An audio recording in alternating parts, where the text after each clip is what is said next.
Gray drizzle blanketed Camden Town as early morning light fought through low-hanging clouds. The usually vibrant streets were muffled, their cobbled lanes slick from last night's rainfall. Ethan Carter, 32, leaned against the brick wall outside Carter James Solicitors, nursing a paper cup of black coffee. His mind was far from his caseload, occupied instead by the persistent ache of questions unanswered. The same questions he had carried since the accident that changed everything 7 years ago. He was jolted from his thoughts when a small figure stepped onto the pavement opposite. A boy, no older than 6, clothes a size too big, hair damp and curls matted under a faded hoodie. The boy held something yellow in his hand, a banana. Ethan noticed him pause, look both ways, and cross the street with surprising certainty for a child. The solicitor's first instinct was concern. Was the boy lost? Before he could speak, the boy looked up and asked in a small voice, "Sir?" Ethan straightened. "Yes? Is this where the lawyers work?" Ethan blinked. "It is." "Do you need a lawyer?" The boy stepped closer and extended the banana, as though offering a sacred object. "My name's Jaden. My mom's in trouble. She didn't do anything bad. She's not like that. I walked here because this is all I have. I wanted to give this to someone who could help." Ethan stared at the banana. His throat tightened. "You walked here? Alone? From where?" "Peckham. It's not that far, is it?" Ethan's breath caught. That was 10 kilometers away, across bridges, through unfamiliar neighborhoods. "I asked people for directions. Some were nice. One man gave me water. But I didn't stop because I needed to find someone like you." Ethan crouched to Jaden's eye level. "Why didn't you call the police? Or ask a neighbor?" Jaden looked at the ground. "They already think she did it. They said she stole something from the jewelry shop, but she didn't. She always says stealing is wrong. She tells me to never even pick up sweets I didn't pay for." His voice trembled on the last words. Ethan saw something he didn't expect. Determination. Even fear didn't drown it. "What's your mom's name?" "Naomi Fletcher. She works at Regal Gold Jewelers." Ethan stood and offered his hand. Jaden took it without hesitation. "All right, Jaden, let's get you something warm to eat, and then you can tell me everything. I'll help your mom. That's a promise." They walked to a nearby cafe, the kind of place with fogged-up windows and familiar faces behind the counter. The barista raised an eyebrow at the soaked boy but didn't ask questions. Ethan ordered 2 bowls of tomato soup, bread rolls, and hot chocolates. Jaden's hands trembled slightly as he gripped the mug, but he smiled when the heat touched his palms. "So," Ethan began gently, "tell me everything you can remember." Jaden spoke between sips. He told him how he and his mom lived in a 1-bedroom flat above a laundrette, how she worked long hours at the shop, how she always brought him a chocolate bar when she came home late. "She's never taken anything that wasn't hers," he repeated. Ethan nodded slowly. "And you live with just your mom?" "Yes, Auntie Grace lives close. She watches me sometimes, but Mom and me, it's mostly just us." Ethan's heart tightened. "And she was arrested when, 3 days ago, they came to our house." Mom cried. "Grace said I had to stay with her for a few days, but last night she fell asleep on the sofa. I just wanted Mom back." The simplicity of it made Ethan clench his jaw. How many people had failed this boy already? After the meal, Ethan called a cab. As they rode toward Grace's home in Peckham, he watched Jaden nod off, head resting against the window. At Grace's flat, she answered the door in a rush of worry and confusion. "Jaden, where have you been?" "Oh my God, you—" Ethan stepped in. "I found him outside my office. I'm a solicitor. He came to ask for help." Grace blinked at him, then hugged Jaden tightly. "I didn't even hear him leave. I thought he was in the next room watching cartoons." "He was looking for someone to believe in his mother," Ethan said simply. Grace turned to Ethan, eyes watery. "Can I trust you with this?" Ethan nodded. "I'm going to the station in the morning. If there's even a shred of evidence proving Naomi's innocence, I'll find it." Before he left, Jaden tugged his sleeve. "Will you still help, even though I only had a banana?" Ethan smiled. That banana was the best retainer I've ever received. That night, Ethan lay awake in his Chelsea flat, watching the ceiling. He hadn't felt this fired up since his early law school days. There was something in Jaden's gaze, something familiar. He pulled open the drawer beside his bed and stared at the old photo tucked inside. It was faded from being handled too much. Just the edge of a woman's smile. He never remembered her name. The memory loss had erased so many things, but not the longing. Maybe, just maybe, Jaden and Naomi were the key to everything. He fell asleep with a banana on the nightstand. Ethan arrived early at the Southwark police station the next morning. The sky was still iron gray, London's typical veil of clouds hanging low and unmoving. A steady drizzle patted his coat as he stepped out of the cab, banana still in his briefcase, not because he planned to eat it, but because he couldn't quite bring himself to let it go. Inside, the station was abuzz. Officers shuffled back and forth, phones rang incessantly, and the heavy scent of instant coffee clung to the air. Ethan approached the front desk and presented his solicitor ID. "I'm here on behalf of Naomi Fletcher. I'd like to speak with the officer in charge of her case." The desk sergeant, a middle-aged woman with tired eyes, nodded and pointed him toward the side office. "Detective Marsden's handling it. Second door on the left." Detective Marsden turned out to be a wiry man with grizzled stubble and sleeves rolled above his elbows. He gestured Ethan to sit. "You're here about Fletcher?" "Yes. Her son sought me out yesterday. Walked all the way from Peckham. Alone." That got Marsden's attention. "He what?" "He believes in his mother's innocence. And frankly, I do too. So I'd like to see the evidence." Marsden leaned back, studying Ethan. "You know, most people just wait for the court date. I'm not most people." After a long moment, Marsden slid a thin folder across the desk. Ethan opened it. The arrest record, witness statement, and a few grainy stills from the store's CCTV footage. In the images, Naomi stood behind the jewelry counter, speaking to a blonde woman, presumably Clara Hope. "She's the boss's mistress," Marsden confirmed. "You know how this goes. Some pricey sapphire necklace vanished, and she was the only staff member on duty." Ethan frowned. "That's the only footage you have?" "That's what the store provided." Ethan's jaw tightened. "You mean to tell me the entire case is based on what the store manager handed over?" "That's the official version." Ethan stood. "I'll be back."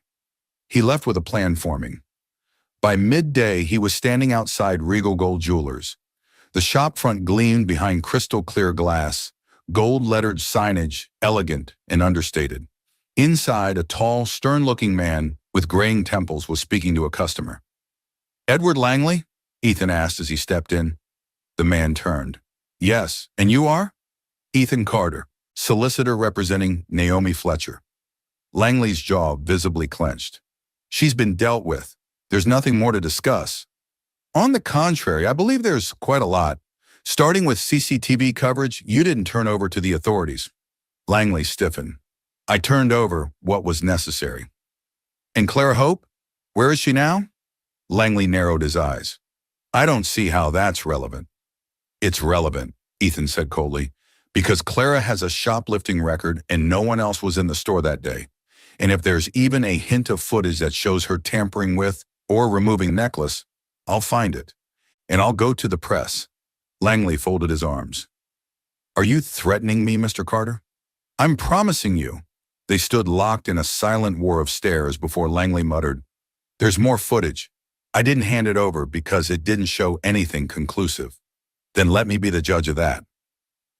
2 hours later, Ethan was back at his office with Lydia playing the full set of surveillance footage on her laptop. He and Grace watched together as Clara Hope entered the store. She was alone. Naomi handed her a necklace, chatted for a few minutes, then turned away to take a call. As Naomi's back was turned, Clara glanced around and slid the necklace into her bag. "Clear as daylight." "We've got her," Ethan said. "You're going to get Naomi out?" Grace asked. "I'm going to do more than that. I'm going to get her name cleared and ensure she gets every last pound they owe her in unpaid wages." He called Marsden and emailed the footage. The detective responded quickly. "This changes things. I'll have her out by morning." The next day, Ethan and Jaden waited outside the station. Jaden's hands gripped Ethan's tightly. When the doors opened and Naomi stepped out, her eyes found Jaden instantly. The boy tore forward. "Mom!" She caught him, dropping her bag, sobbing into his curls. Ethan approached quietly. Naomi lifted her eyes. "You're the one Jaden found. And I'm glad he did. Why? Why help me?" Ethan hesitated. "Because your son believed in you so fiercely. I couldn't not believe too. And because I think I know you. Or maybe I did once." Her brows knitted. "We'll talk," he promised. She nodded slowly. And behind Ethan's calm voice, something stirred. An ache. A flicker of something long buried. Familiarity. Recognition. A name he couldn't forget, even if he'd lost everything else. Naomi Fletcher. The day Naomi was released from custody, London was caught in one of its rare spring sunbreaks. The city shimmered in puddles and light, as if washing away the gloom of the previous week. Ethan Carter waited outside the police station with Jaden and Grace, the banana in his briefcase long forgotten. But the boy who offered it remained at the center of his attention. Jaden's hand clutched his tightly as they watched the entrance. He was quiet for a change, his eyes fixed on the door. Then, suddenly, she appeared.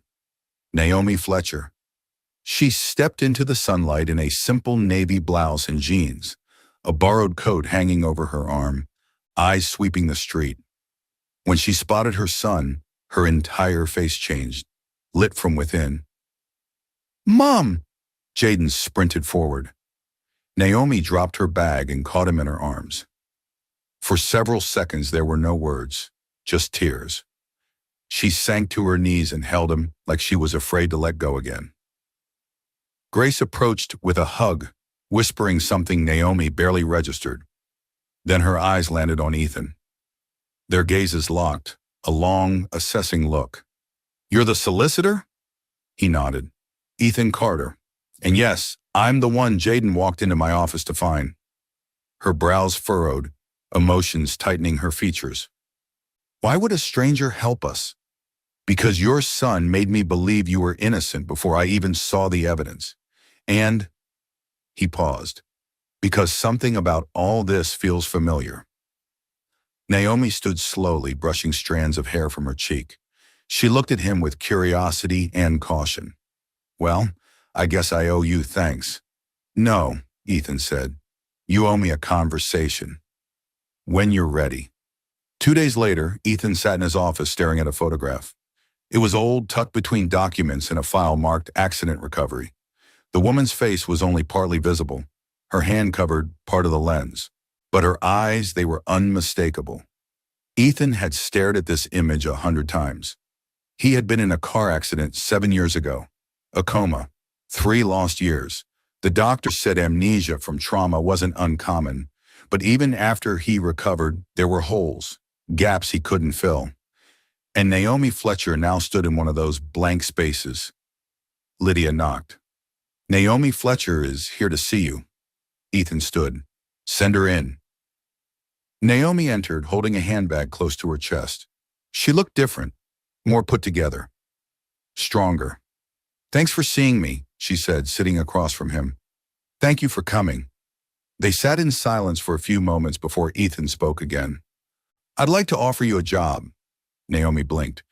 "Excuse me? I need a personal assistant at the firm. I could use someone sharp, organized, and honest." She let out a soft laugh. "Is this a pity offer? Because I'm not in the mood to be rescued." "It's not pity. It's faith. You've worked retail, managed staff, handled difficult clients. That's all useful here." She looked out the window. "You really are strange." "I've been told worse." She smiled, then grew serious. "Do you believe in second chances, Mr. Carter?" "Every day, especially since I survived something that should have killed me." Her eyes narrowed. "What happened?" "A car accident in Bloomsbury. 7 years ago. I was in a coma for a month. Lost 3 years of memory. I've spent every year since then trying to remember what I lost."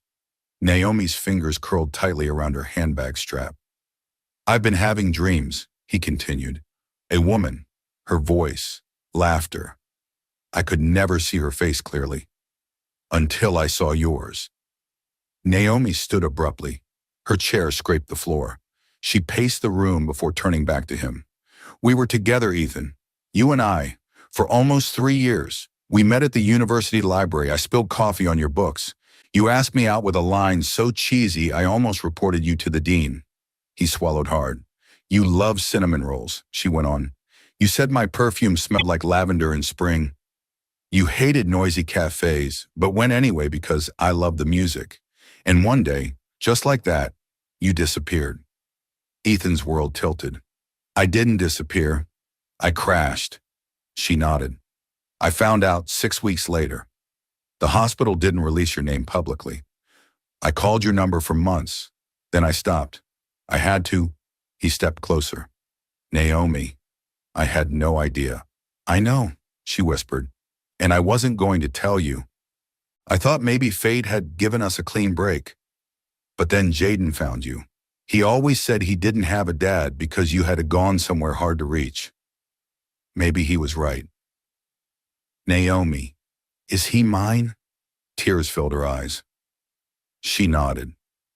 Ethan's legs gave way. He sank into his chair, stunned. Why didn't you tell me sooner? Because you didn't remember me. I didn't want to be another burden on the man trying to piece together his past. He covered his face with his hands. When he finally looked up, his eyes were glassy.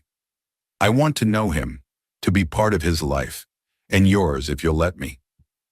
She crossed the room, stopped in front of him, and reached out. Their hands met. Then start by being his father. We'll figure out the rest.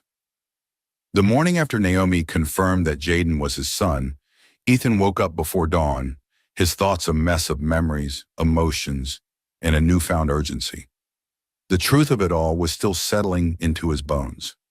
7 years of not knowing, of thinking he had lost only time, only to learn he had lost love, a relationship, and a child. The sun was just beginning to rise when he arrived at the office.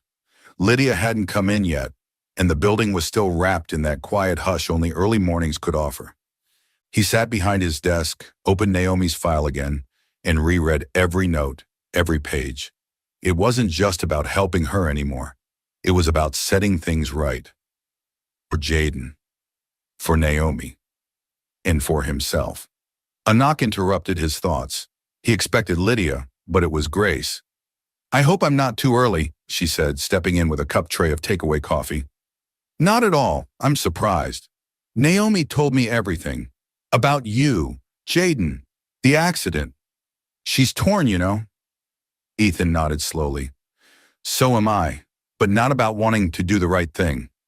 Grace sat across from him. Naomi was devastated when you disappeared. She told me you were different, that you made her feel seen. She kept thinking you'd come back. Then Jaden was born, and she had no choice but to move forward. I want to be in his life. I already feel like I've lost too much time. Then you need to fix this case too. Help her get her life back. She needs to see you not just as the man who forgot her, but the one who remembered how to fight for her. Ethan nodded. Then let's get to work. By mid-morning, he had arranged meetings with an IT forensics expert and a former Regal Gold employee who had come forward anonymously through Grace's connections. She'd claimed to have seen Clara Hope pocket high-end items before. In a quiet cafe in Soho, Ethan met the woman, whose name was Pauline. I worked under Naomi. She was strict but fair. Clara always came in like she owned the place, flashing cash and charm. Once I caught her slipping a diamond brooch into her purse. I told Langley, and he told me to keep my mouth shut or lose my job. Ethan leaned forward. Would you testify? She hesitated. I've got a new job now. I can't afford to get dragged into scandal. But Naomi's reputation is on the line. Her job, her son's stability, mine too. Pauline looked him in the eye, saw the raw urgency, and finally sighed. If it comes down to it, yes, I'll speak, but keep me anonymous for now. Back at the office, Lydia had pulled surveillance footage from surrounding businesses. One camera, angled perfectly toward the alley behind Regal Gold, caught Clara exiting the shop on the day of the alleged theft. She had a large handbag, She paused behind a van, and a few minutes later she walked out empty-handed, only to return minutes after. "That's where she stashed it," Lydia said, tapping the screen. "We need to identify that van."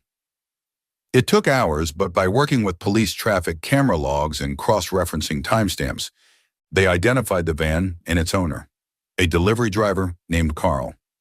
Carl came into the station that afternoon after being contacted by Marsden.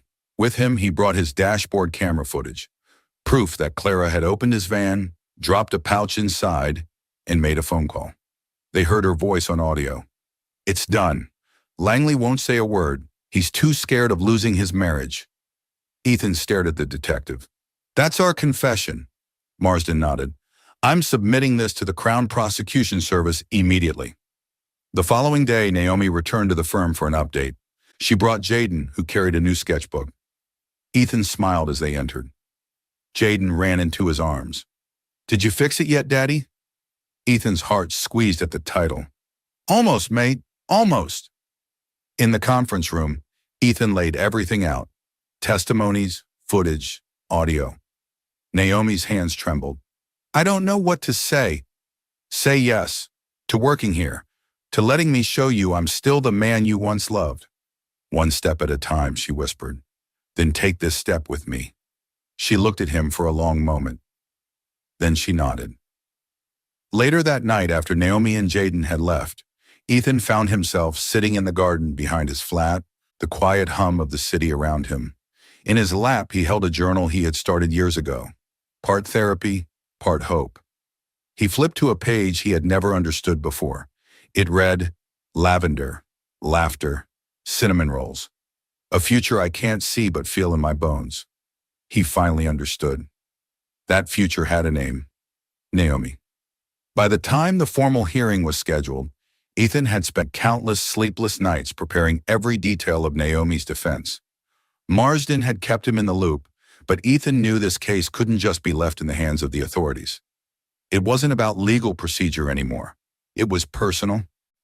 Naomi had taken the job at the firm. She now sat 2 desks behind Lydia, organizing client files and typing up legal summaries. Ethan watched her sometimes from the corner of his eye.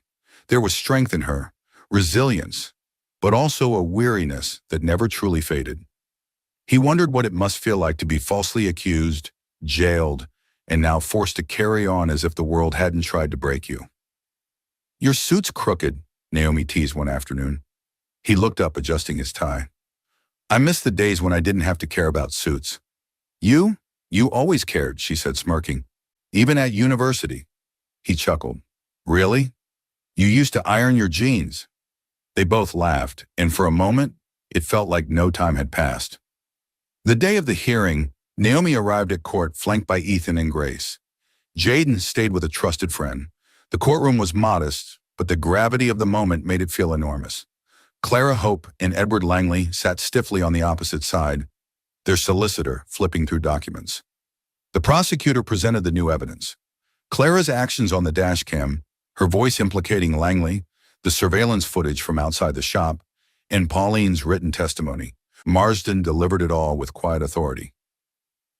Naomi sat straight, chin lifted, but Ethan felt her fingers tremble when he reached over to hold her hand beneath the table. The judge, a woman in her early 60s with kind but scrutinizing eyes, listened closely. When she finally addressed the room, her voice was clear and firm. "In light of this overwhelming evidence, the court finds that the charges against Naomi Fletcher were not only unfounded, but pursued with reckless disregard for the truth. This case is dismissed with prejudice." Naomi let out a breath she didn't realize she'd been holding. Ethan felt the room shift around her, like the very air recognized the weight lifted. As they exited the courtroom, reporters gathered around. Naomi didn't speak. Ethan offered a brief statement. "Justice was delayed, but not denied. Miss Fletcher can now move forward, freely and with dignity." That evening, the firm hosted a small celebration in the back courtyard. Lydia brought cake, Grace brought wine, Jaden brought confetti he made from colored paper. Ethan pulled Naomi aside. "This is just the beginning. You know that, right?" "What do you mean?" "There will be headlines, interviews, maybe even job offers. But more than that, you've got your name back, and you've given Jaden something even bigger. Naomi looked over at her son, dancing beneath fairy lights, unaware of the way the world had just shifted back into balance. I don't know how to thank you, she said quietly. You already did, by trusting me. She leaned in. Then trust me now. Don't let fear hold you back. We found each other again for a reason. I'm not afraid, he whispered. Good, she said, because I think we've only just begun. The days that followed the dismissal of Naomi's case felt oddly quiet, like the silence that comes after a storm, a hush filled not with fear, but the echo of what had been endured. For Naomi, it wasn't immediate relief that settled in her chest. It was something slower, more tentative, as if her heart didn't yet trust the calm, as if another gust of wind might send it all crashing down again. She found comfort in work. She arrived early, stayed late. Lydia and Ethan noticed the way she dove into files with almost obsessive focus. And though the firm had other clients and other cases, it seemed everyone understood that for now, Naomi's desk was sacred ground, something not to be disturbed. Jaden adjusted quickly to the change. Grace still helped in the afternoons, but Ethan began picking him up from school on Fridays. It started as a small gesture, but soon became a cherished ritual. They'd stop at the same cafe, talk about his week, and play chess. Ethan teaching him piece by piece, move by move. Naomi watched this unfold from the edges at first. The way Ethan would bend down to Jaden's level, the way Jaden beamed when Ethan cheered him on. They were learning each other, like a melody slowly remembered. One evening, Naomi was closing up the office when Ethan appeared in the doorway. He didn't speak for a long time, just watched her finish logging case files. You know, he said finally, I keep dreaming about cinnamon rolls. She smiled, not looking up. You used to eat 3 in one sitting, and you always stole the icing. You always let me. He moved closer. I want to remember it all, Naomi, every bit of our past, but maybe we can also make new memories. She looked at him, then truly looked. Ethan, I'm scared. I've spent so many years protecting Jaden, protecting myself. I don't know how to let you in again. Start with one thing, he said softly. Dinner. Just the 3 of us. At our place. She raised a brow. Our place? I meant yours, for now, he amended, hands up in mock surrender. She laughed. It was the first real laugh he'd heard from her in days. They had dinner that Friday. Naomi cooked. Jaden set the table, proudly folding paper napkins into triangles. Ethan brought dessert, a box of warm cinnamon rolls from the same bakery near their old university. After they ate, Jaden fell asleep on the couch. Naomi tucked a blanket around him, then joined Ethan on the small balcony. The night was cool, the sky scattered with stars. Do you ever think about what might have been? Naomi asked. All the time. But tonight I'm thinking about what still could be. She leaned against him, her shoulder brushing his. I'm not promising anything. I'm not asking for promises. Just a chance. She turned to face him. You already have it. He didn't kiss her. Not yet, but he reached for her hand, laced their fingers, and held on. They sat that way for a long time, saying nothing more, listening to the breath of a city that had finally begun to make room for healing. In the weeks that followed their tentative reunion, Ethan found himself consumed with the idea of fatherhood. Not just in title, not just in name, but in action. He wanted to be present, intentional, to know Jaden in every way he hadn't been able to before. The missed birthdays, the quiet bedtimes, the first steps, the first words, all lost to memory. But the future? That he could still claim. He started small. School pickups became consistent. Friday night chess turned into Saturday morning pancakes, followed by strolls through Borough Market. Jaden loved the fishmonger, who always shouted the name of every sea creature on display. Ethan pretended to be grossed out by the eels just to make Jaden laugh. They built routines, simple, joyful routines. Naomi watched it unfold with quiet awe and a cautious heart. Ethan never pushed her, never demanded answers to questions she wasn't ready to answer. Instead, he listened. He noticed. He stayed. One Wednesday evening, Naomi sat at the kitchen table, sipping a cup of chamomile tea while Ethan helped Jaden with his spelling words. "How do you spell believe?" Ethan asked. Jaden furrowed his brow. B-E-L. Oh, wait, no. B-E-L-I-E-V-E. That's my boy, Ethan said, grinning. 10 points. What do I get for 10 points? A surprise trip this weekend, Jaden gasped. Where? Ethan winked. Top secret, but pack your wellies. Naomi raised a brow. We're going somewhere. Ethan leaned back. I booked a cottage in Sussex. Just weekend, fresh air, woods, maybe a beach walk. She hesitated. I have a lot of work. Lydia cleared your calendar, and I already spoke to Grace. She's watching the house. Come on, just us. Naomi looked at Jaden, already bouncing in his seat. Her heart softened. Okay. The cottage was nestled in a grove of old sycamore trees, ivy climbing the stone walls, a swing hanging from a branch just outside the kitchen window. Inside it was warm, rustic, inviting. Fireplace, thick blankets, shelves full of classic novels and board games. Jaden claimed the loft room. Naomi and Ethan shared the main floor, though she kept the twin beds separate. Still, the intimacy of the space was unmistakable. They cooked together. Ethan chopped, Naomi stirred. Jaden set the table. They read books by candlelight, played Scrabble until Jaden declared victory and retired to bed with a smirk. On the second night, Naomi stepped outside after everyone was asleep. Ethan joined her moments later, wrapping a shawl around her shoulders. You're shivering. I'm thinking, she said. About what? She looked up at the moon. How life gave me you, then took you away. And now somehow you're back. Only this time you're different. Do you like this version? She looked at him. I think I love him, but I'm afraid to say it out loud. Ethan didn't speak. He took her hand and pressed a kiss to her knuckles. Back in London, life picked up again. But the trip had changed something. Naomi was softer, more open. She let Ethan hold her hand in public. Jaden called him Dad without flinching. Ethan began to leave things behind in her flat. A toothbrush, a sweater, a novel on the nightstand. She didn't ask him to take them back. One night after a long day at the office, Naomi returned to find Ethan and Jaden asleep on the couch. Jaden curled on Ethan's chest, Ethan's hand resting protectively on his back. She stood in the doorway and watched them, a lump in her throat.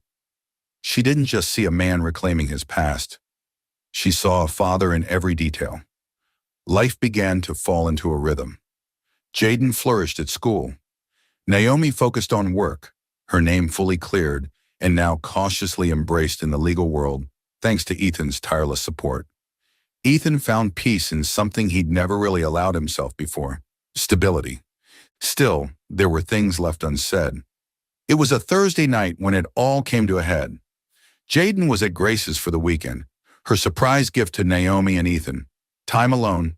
Ethan had made dinner, chicken tagine with couscous, and lit candles, nervous without knowing why. Naomi noticed the care he had put into the night and tilted her head. What's the occasion? Nothing. Everything, he said.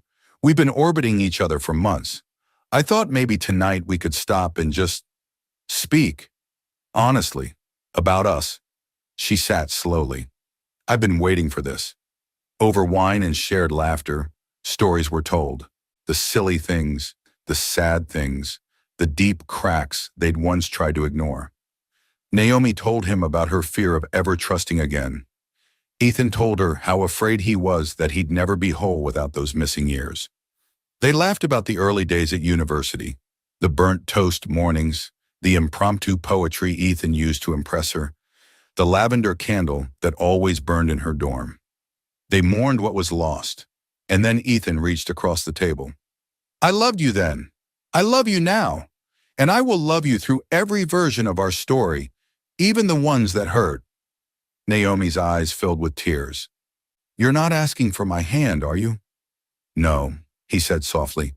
Just your heart. Again. She stood, rounded the table, and wrapped her arms around him. You already have it. That night, there were no more walls between them. They lay together, not as strangers reintroduced by fate, but as lovers finding their rhythm again. His arms around her breath on his shoulder, and in that quiet, something permanent settled. The next morning, Naomi woke first. She made tea, opened the curtains, and sat beside Ethan as he stirred. What happens now? She asked. We build. A life, a home. He told her about a small flat he'd been looking at, a 2-bedroom in Camden with a garden. Jaden could have his own space. Naomi could set up a reading nook, just like she used to dream about. Are you asking us to move in? He nodded. Only if you're ready. She took a deep breath. Let's visit it. Together. They toured the flat on Sunday. Jaden tagged along, running from room to room, declaring where his bed would go and which corner would be best for a fish tank. The garden was modest but sun-kissed. Ethan watched Naomi as she walked through it, fingers trailing the lavender bush. She turned. It's perfect. And in that moment, Ethan knew. They weren't just rebuilding what they'd lost. They were creating something entirely new. The move took longer than expected, but somehow that made it sweeter. Naomi, Ethan, and Jaden boxed their memories carefully, wrapping up years of photos, old toys, favorite mugs, and keepsakes from a life lived apart, only to carry them into something new together. The new flat in Camden wasn't grand, but it was theirs. It smelled like fresh paint, hope, and the rosemary plant Ethan had placed by the window for Naomi. Why rosemary? She asked that first day as he unpacked kitchen items. It's for remembrance, he said, smiling gently, for what we lost and what we found again. Jaden ran through the hallways, testing every corner. Mom, come look at my reading tent. Dad helped me make it. Naomi followed, only to be pulled into the warmth of a blanket fort lit with fairlights, books piled around the edges. He's calling me Dad all the time now, Ethan said quietly that evening as they unpacked dishes. Naomi paused. Because that's who you are. He looked up. It means more than I can say. You don't have to, she said, placing a mug beside his. I know. The first month in the flat was filled with small, beautiful moments. Jaden's laughter echoing through the walls. Quiet breakfast before school. Movie nights with popcorn. Rainy Saturdays curled up with books. But there were harder moments too. Naomi waking from nightmares. Ethan flinching at loud noises. Remnants of the crash he still didn't fully remember. The occasional misunderstanding. The growing pains of blending lives. They navigated each one together. Ethan suggested a weekly check-in. Sunday nights after Jaden's bedtime. No distractions, just them. We talk about anything, everything, no judgment.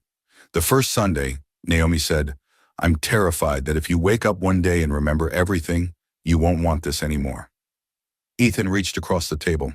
I already remember what matters. She smiled through her tears. Good answer. Another Sunday, he asked. What do you need more of from me? She hesitated. More time with Jaden. Alone. Just you two. He needs to know who you are, not just with me, but as a man.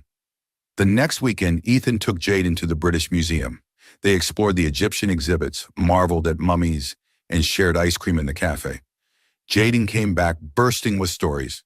Mom, did you know Dad loves history like I do? Naomi kissed Ethan's cheek. Thank you.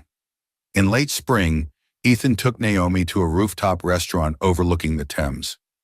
The sky was streaked with lavender and gold, the city humming below. I was thinking, he said after their meal, fiddling with the stem of his wine glass. Dangerous, she teased. I know we said we'd take it slow, but I don't want to just live beside you, Naomi.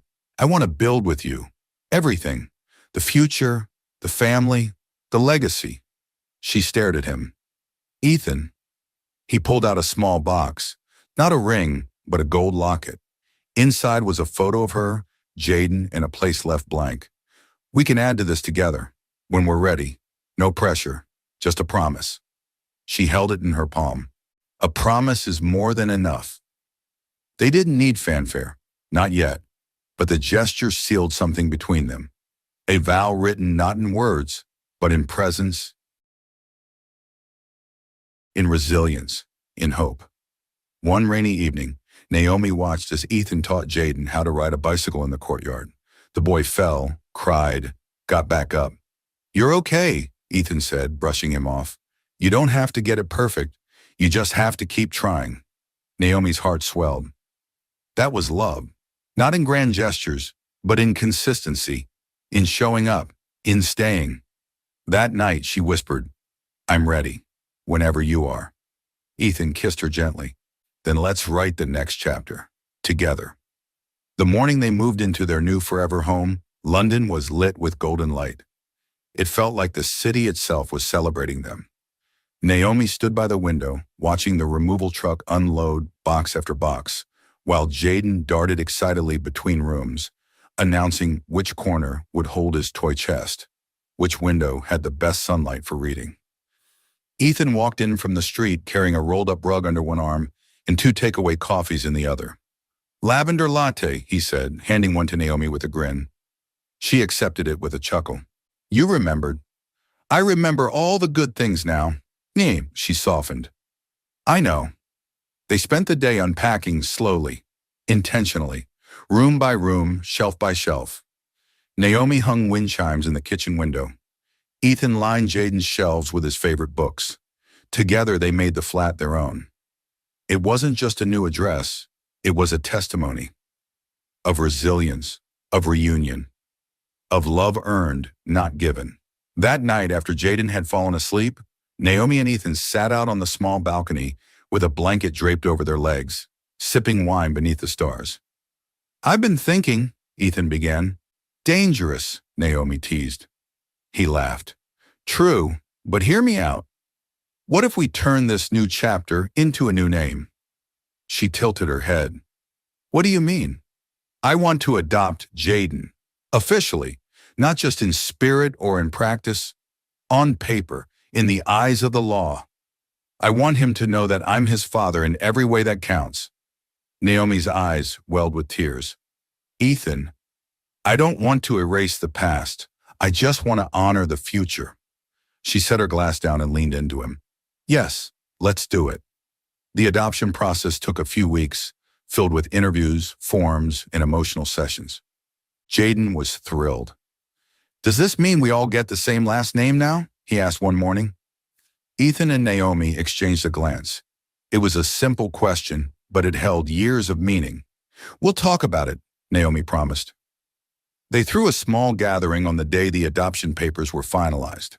Close friends, Grace, Lydia, and a few neighbors gathered in their home. Jaden stood in the center of the room, holding the official document, beaming like he'd won the lottery. Ethan knelt beside him. "So, Jaden Carter, how does it feel?" Jaden grinned, "Like having the best name in the world." Naomi laughed, her heart full. Later that night, after everyone had left and Jaden had drifted off, Naomi curled up beside Ethan on the couch. "You've changed everything," she whispered. He looked at her. "You gave me a reason to." She took his hand and placed it over her heart. "Then let me give you one more." He frowned slightly. "What do you mean?" She reached into her cardigan pocket and pulled out a tiny white envelope. "I was going to wait, but I can't." He opened it slowly. Inside was a single strip of paper. An ultrasound image. He stared, speechless. "I'm 12 weeks, Naomi said softly. "I found out a few days ago." Ethan's eyes filled with tears. "We're having a baby?" She nodded. "You, me, and now, us." He wrapped her in his arms, holding her close. "You've given me a second life." "No," she whispered. "We gave each other one." The world outside their window buzzed on, indifferent. But inside their home, a new story had already begun, one rooted not in perfection, but in persistence. And it would grow day by day, just like love always does. It was a quiet Sunday morning in early summer, and the flat in Camden felt like it had finally exhaled. Naomi stood in the kitchen, barefoot, stirring a pot of honeyed oats as Jaden helped slice bananas. The radio hummed in the background, an old Motown track Ethan loved, and the sound of birdsong drifted through the open window. Ethan emerged moments later, still half asleep, hair tousled, cradling a sleepy-eyed toddler in one arm. Baby Ella, nearly 1 now, clutched his shirt with chubby fingers. Naomi turned. "You're up early. Someone had a dream about biscuits and wouldn't stop saying da-da until I came." She smiled. "Good thing she has you wrapped around her finger." "Completely," he said, kissing Ella's forehead. Jaden skipped over to them and gently poked his sister's foot. "She's drooling on you again." "It's love," Ethan said, "the very wet kind." They all laughed, and for a moment, time held still. Later that morning, they walked to the park. Ella in a stroller, Jaden riding ahead on his scooter. Naomi and Ethan strolled hand in hand, pausing at their favorite bench, the one where Ethan first remembered her in fragments. "You okay?" she asked. "I'm more than okay. You ever think about how this all started? A banana, a boy, a broken man." Ethan nodded. "And a woman who never stopped believing in second chances." They sat on the bench watching their children play. Jaden tossed a frisbee toward a shaggy dog, giggling. Ella clapped, tiny hands sticky with jam from the toast Ethan had let her chew on. Naomi leaned her head on Ethan's shoulder. "We did good." He looked at her, eyes full of the kind of love that grows slow and strong. "We did better than good." They stayed there in no rush, letting the sun warm their backs. The world had once pulled them apart, but love had stitched them back together, quietly, patiently, day by day. And now, in this ordinary moment of laughter and spilled juice, of scraped knees and teething tears, their extraordinary love story continued. Not with fireworks, but with light through the window. And that was everything.